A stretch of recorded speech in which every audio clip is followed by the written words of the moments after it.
about this earlier with the Kellen Moore hire, which will become official. So, all right, let's talk about motion, because that was a big beef with the Eagles fans this past year, is the lack of creativity pre-snap, okay, from the Eagles offense.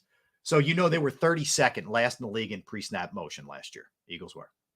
So the pre-snap motion last year with the Chargers was 6th. They did it the 6th most time in the NFL. So that will change. You are going to see motion. You're going to see eye candy. You're going to see that kind of stuff.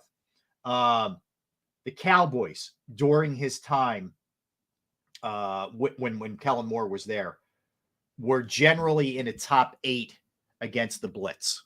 So when teams sent, the house against Dak, he had success against it. Now, the other thing I would say that was kind of encouraging for me when I was digging in a little bit, I know it looked like one of the reasons why McCarthy moved on was because Kellen Moore never ran the ball.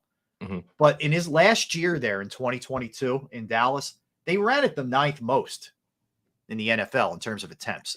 Again, I'm just trying to give you both sides of this thing. I do think he tends to lose himself a little bit and run it a lot, and I'd like to see him get back to that. I'll give you a couple other numbers here. All right. So also Kellen Moore was number 1 against the blitz in 2022 in the entire NFL. Number 1 in terms of how they responded to it? In success rate against the blitz. Wow. In 2022. Wow. 2022. So the last year in Dallas. Yeah. Okay. All right. So look, again, couple things to glean here with it we've all been screaming for. Got to be better against the blitz. Okay, well, this guy's usually been better against the blitz. Right. Got to give more deceiving looks early before the snap. This guy is big on that. That's why I say the onus is on Jalen Hurts. This you brought in a guy who is the antithesis of what you were in 2023. Right. You sucked against the blitz. You were the worst team in motion. Mm-hmm. He's the complete other side of that. So now we're going to see these weapons in AJ Brown, Devontae Smith, Dallas Goedert. We're going to see these guys being utilized and maximized in a whole new way. Jalen Hurts, this is your time, baby. They brought you a coach that actually knows how to respond to these situations. They brought you a coach that knows how to get guys open. Jalen Hurts, this is all on you. I agree, man. And again, I'm glad to get some clarity here. Like, I would rather they have brought in a guy who can play to his strengths. And I also think, Kellen Moore, at least I don't think they bring in someone who would say, hey, this is the way we do it. And I do this and you have to do what I do. No, he's going to blend and adapt and utilize Jalen's strengths, I think. But I'm going to be really interested to see him under center a little bit more, maybe some play action a little bit more, which I know Moore likes to do. It's to me, it's going to be fun to watch. It really is, and again, depending on who they get at the running back position, whether Swift comes back or somebody else, utilizing the running game, if he stays true to the running game. But he's got some toys, man. He's got some toys. When he's got AJ Brown and Devontae Smith, he's got some toys to play with here. And hopefully he'll get the most out of Goedert that we've seen in his career, because it's time for Goedert to start. If you want to have the rep of being an elite tight end, I need to start seeing an elite tight end. I agree. At this point right now, I'm done calling him top 5. Yeah, he's not. Maybe top 5 as far as talent goes. Okay, we can debate that, but talent's not on paper, right? The production's on paper, and top 5 as far as talent. As far as production goes, borderline top 10. He has to be better. I've seen tight ends doing way more. Now, granted, again, you said it. He was in a situation where they weren't maximizing him, but he also has to stay healthy. So. Yep. That's his side of the bargain. He has to live up to. Stay healthy, and I'm really looking for. Again, I'm going to remain optimistic about this situation with Kellen Moore, because I'm on the record saying he's not a guy that I was looking at. I say that with Cliff Kingsbury, but I'm going to remain optimistic. You brought some numbers to my attention that make me feel better about the move, especially the blitz numbers. Yeah, that's a key factor for me. Being on the optimistic side of things. Is it a good hire? We're not going to know until these guys get on the turf. I agree with you. And you're right. And that's where I'm trying to be. I'm trying to look at this objectively. I'm trying to separate my Cowboy, dislike. And I'm trying to look at this the right way. I'm also trying to give him a bit of I don't want to say pass, but I'm trying to look at the last season. A bit of a mulligan. Well, LA was such a disaster. Chargers were bad. It was just terrible. All right. So let's go over to Fangio. Mm-hmm. So here's what he's inheriting, Tone. Again, in my opinion, overall more difficult job. But Eagles were 30th in points allowed. They were 31st against the pass. They were 19th in sacks. And they were dead last in takeaways. Mm. And if you watch them against the run, you know that saying they were 10th overall against the run is misleading because they stunk at the end of the year. So he's taking over a unit that's got to be almost, really torn down in some ways. Like he's got to figure out a way to get more out of the defensive line that dropped off 27 sacks from last year. I know Hargrave left, but you shouldn't have dipped 27 sacks. Agreed. You got to take the ball away more, man. You have got to be more opportunistic. And there's too much talent invested in the middle of the field for them to get gutted in the run game. Like Jordan Davis, Jalen Carter, Milton Williams, Tui Pelotu. If Cox comes back, you have to be better in the middle of that defensive line. Mm-hmm. And these are all the things that the Fangio's got to figure out. They do. I'll take it a step further is that they need some higher quality, some higher competency at that linebacker position. Those guys got to do better at playing the gaps, tackling. They just need an entire overhaul of that defense from a mindset standpoint, personnel, identity. They just needed they need to rip it down at the studs, and the studs being that defensive line. Because I still have faith in that defensive line from a talent perspective. I would love to run it back with that group again. I feel like circumstances led to their demise, but they need to, again, that defense needs to be ripped down at the studs, and the studs being the D line. Yep. Yeah, I agree. And that's like, to me, if you don't fix that, you're going to have issues, period. Because the quarterback's going to have a lot of time. You're going to be able to run the ball. Now, what would I like to see them do at linebacker? I would like to see them bring in 2 starters and make Nakobe Dean earn a starting gig. If he does, great. Good for him. Howie seemed to really back him the other day. Okay. But here's the thing, right? Here's my problem with Howie backing him, right? Yeah. He backed him in a way. He backed him in such a way that made me feel like he was just guaranteed to be a starter. Same. That's my problem. I feel like the proper thing to say, instead of saying, we still believe in Nakobe Dean and all that kind of stuff, instead of saying things like that, I felt like what should have been said was, we understand that, as a whole, the defense did not play up to par. Although, we do have, some young guys in that linebacker position, like a Nakobe Dean, who we drafted to eventually become a starter. He's going to have an opportunity to earn that. Words matter to me. And when you speak in such a way that infers or even implies that a guy is just going to just be, moved into a role or a position that doesn't seem earned, in my opinion, I have a problem with that. And it makes me feel like you're deluded in how you see that position. I agree with you. It bothered me. I told you that the thing that I liked the most coming out of the press conference was the fact that he basically said that Sirianni's not going to, or Nick, and he said that Nick's not going to be involved in scheming it. The offensive coordinator would. That was the win. The loss to me was sort of defending the linebacker thing. And it, in addition to the way, that's again, why are you defending it? It's indefensible. Well, the thing that bothered me too was not only did it feel like he was just going to give it to Nakobe Dean, it was also, hey, if you look at our 2 Super Bowl seasons recently, we had good linebacker play. Yeah, you did, but you didn't last year. You know what I mean? It's like, okay, so you had TJ Edwards. Why is he playing in Chicago? You should have let him stay here. And yes, you had good linebacker play in 17. Props. You didn't last year. So recognize when you do have good linebacker play, it usually bodes well for you defensively. They're the 2 things that really stood out, one good and one bad to me. Anyway, so I think you need 2 new linebackers. I'm okay if you want to keep Blankenship as one of the starters, but I need a quality guy. I want somebody to push him. To push him, though. Well, I don't want him he's another guy that I feel like bring somebody to push him. If he ends up being one of the starters, cool. But I would love guys to not feel like anything is guaranteed. What I can't see is a Byard kind of cooked guy back there with him. I need somebody who can actually play with him. They don't have enough athleticism on the back end, right? They don't. I mean, think about it. You have foot speed issues with Blankenship, with Bradbury, the linebacker position. Linebacker position. You're not Slay is only fast slowing enough. down. Yeah. You're not fast enough back there, man. You need gazelles back there. Even your linebackers have to be super athletic. So, yeah, that's where I think Howie has got it. Like Fangio can only do so much. You have really got to help him out with personnel here. Yeah, right. Because that Fangio scheme is, they play a lot of zone. They're passing off a lot of guys, a lot of communication. Guys in that kind of offense, you need to have makeup speed.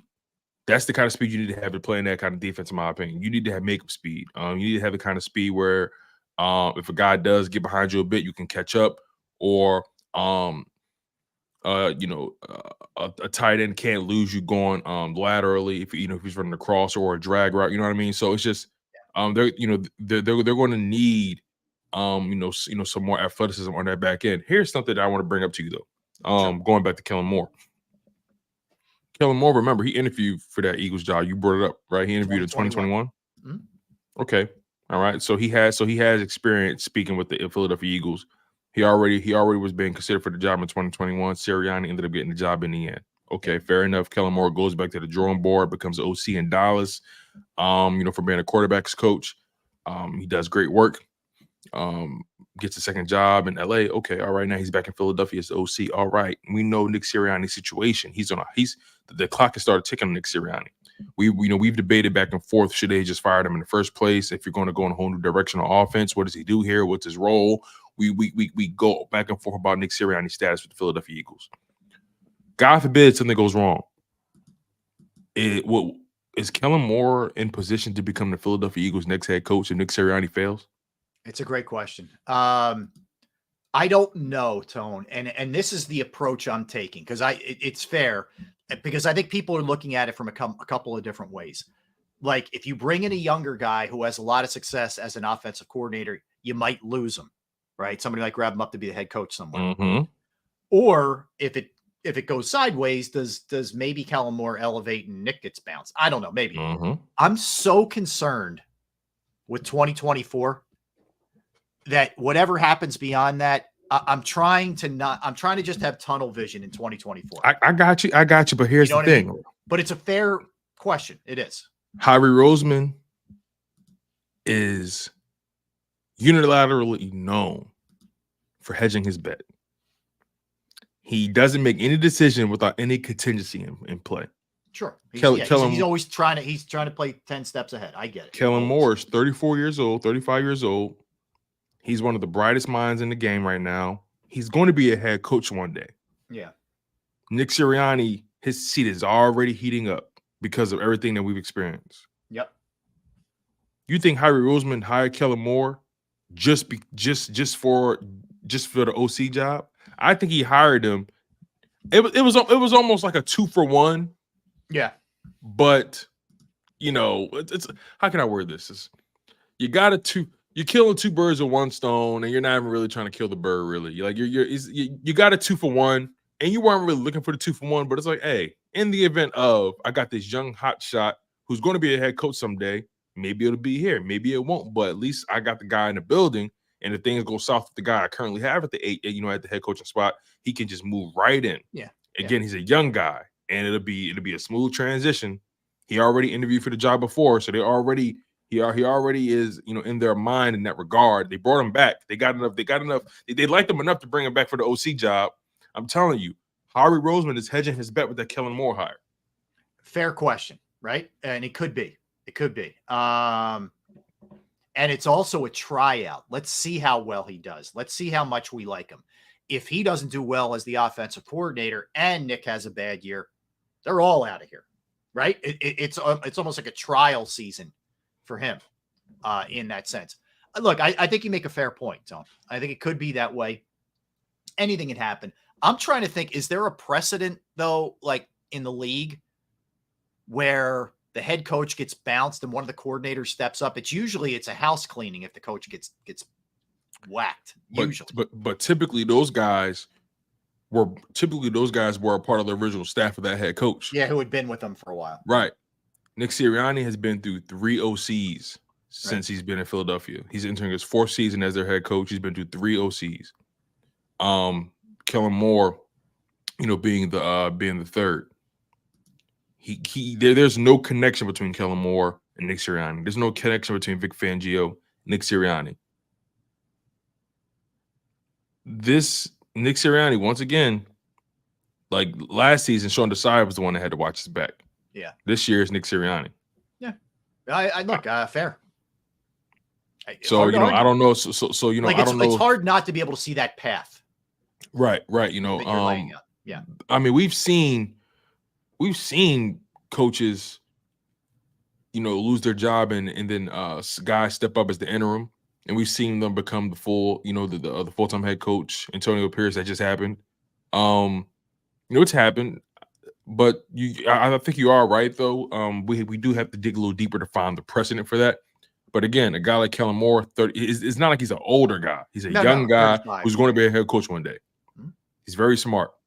If the Eagles like what they're seeing from him enough, and Nick Sirianni is not living up to his side of the bargain, which is going to be the win-loss column, because this is where it gets complex, right?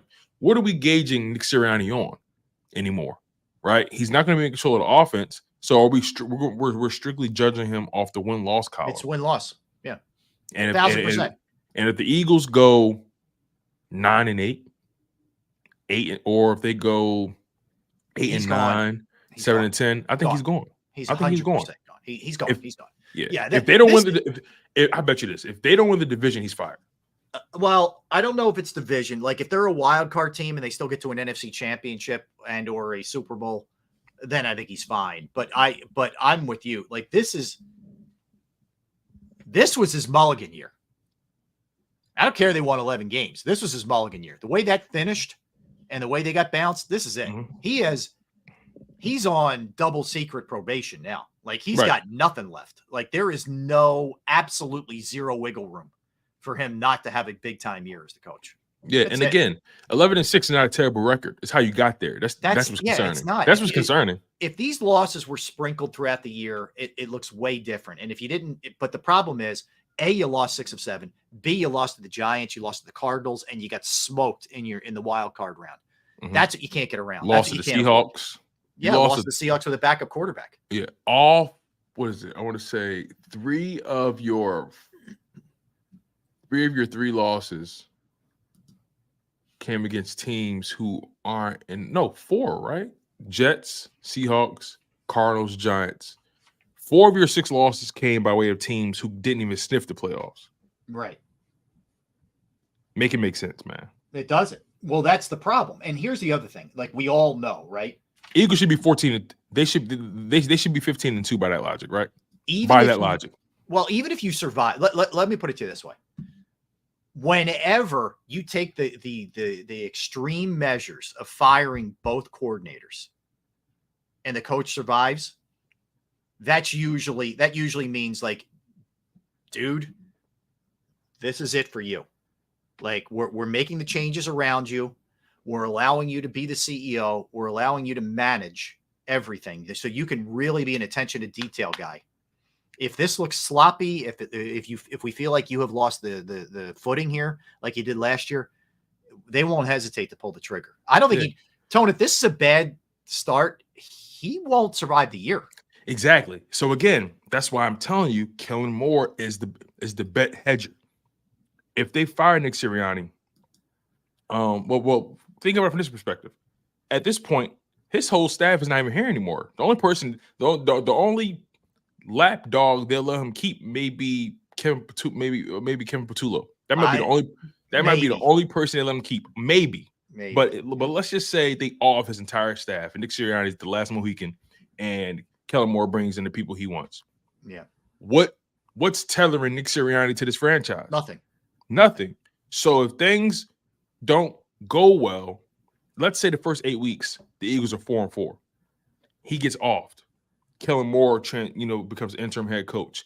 That's their best scenario, in my humble opinion. Obviously, the best scenario is they win. Nick Sirianni doesn't get fired. That's the best scenario. But if things do go south, their best scenario is firing Nick, elevating Kellen, and then he becomes the interim head coach and maybe the head coach beyond that. Because if they do decide to fire Nick at the end of the season, let's say they fire him at the end of the season, are they going to get rid of this entire new staff that you brought in with Kellen Moore and Vic Fangio, or are you going to take the easier path and just elevate the guy from within that you already had, Kellen Moore?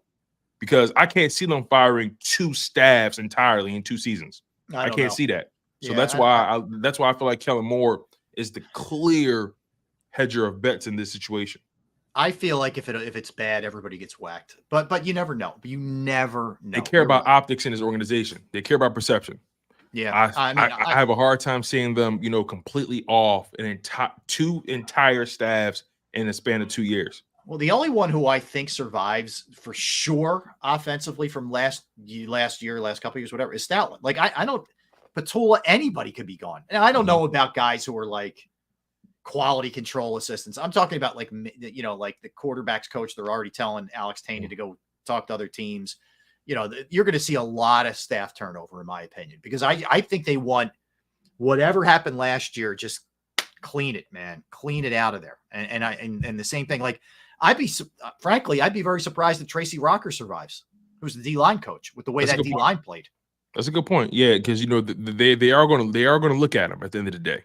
Regardless if it was effort on the player's part, regardless if it was something he didn't do, or regardless of how you want to slice it, they're going to evaluate him, and his future is not set in stone quite yet. But let me ask you this real quick before we go to our break, because I know we're a little behind here. You don't think they sent them? You don't think hiring Kellen Moore was a message to Nick Sirianni? Like, do I think it was more of a? So let me understand what you're saying. You think it was more of, hey, dude, you're really on the clock. Over, we believe in this guy offensively. Like, I think both. I think they believe in Kellen Moore offensively because he does check boxes where they struggled the year before. I think it's killing 2 birds with 1 stone. I think it's a 2-for-1 with, I think it's a sleight of hand version of 2-for-1, right? Yeah. You want us to believe that it's one thing, which it is, but it's also another thing. Again, you interviewed this guy to be your head coach in 2021. Yeah. He's 34 years old. He's going to become a head coach at some point. If you like what you see from him, if you like what you're getting from the quarterback position, but Nick Sirianni's not living up to whatever standard you're holding him to, yeah, it just seems like a natural transition. Look, fair enough. I think what you say is it just has to be considered. That's all. It's very much a possibility. I do. I think it's a possibility for sure. I wouldn't argue that. All right, let's come back. And like I said, coming up at 1 o'clock, we got a lot to do with the NFL and, kind of who's going where, some hires and all that kind of stuff. So we'll dive into that. But when we come back, I was really disappointed in Joel Embiid and the Sixers. And it wasn't because they lost the game to the Nuggets on Saturday. So we'll get into that when we come back. Don't go anywhere. That's Tone. I'm Rob. We are Sports Take. All right, let's talk about Pro Action Restoration. Because if you have a home, a business, or a property that you own, and you go through the pain, the inconvenience of water, fire, smoke, or mold damage, it can be incredibly trying. And you're not sure who to turn to, but I got the people who you turn to. It's Pro Action Restoration. They're on call 24 hours, 7 days a week to assist. Personally, I've gone through it. I had water damage at my house. They came here. They fixed the problem. They took care of everything from the drywall to the paint to the carpet, and it was a really smooth experience. The other thing is they worked in conjunction with my insurance company, which is critical.